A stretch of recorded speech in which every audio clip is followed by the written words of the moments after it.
Hello guys, welcome to Parimal Kanan park. আজকে আমি প্রথমবার চন্দ্রকোনা রোডের পরিমল পার্কে এসেছি। রোড অনেকবার এসেছি কিন্তু পার্কের ভেতরে একদিনও আসিনি, তাই এইদিকে যাচ্ছিলাম। তখন ভাবলাম পার্কের ভেতরটা একবার ঘুরে আসি। मतलब वो अलग ही लेवल का बंदा था। ঝোপঝাড় দেখতে দেখতে চলে এসেছি এখানে উট পাখিটার কাছে। দেখি গরমে পাখিটা এখানে বসে আছে আর খরগোশটা এধারটায় শুয়ে আছে। এধারটায় এসে দেখি আমার দাদুর আমলে ট্রেনটা এখানে ঝোপঝাড়ে দাঁড় করানো আছে। ট্রেনটার মনে হয় তেল ফুরিয়ে গেছে, তার জন্য এখানে দাঁড় করে দিয়েছে।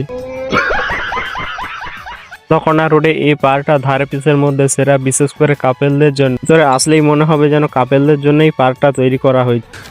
तू समझा?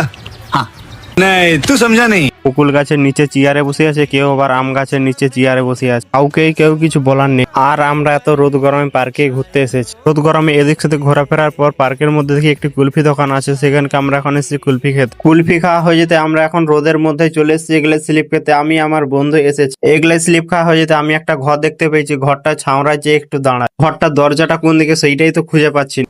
डिप्रेशन। ঘরের দরজাটা তো খুঁজে পাইনি, কিন্তু তোমাদেরকে পার্কের কতগুলা সুন্দর দৃশ্য দেখাচ্ছি, দেখো।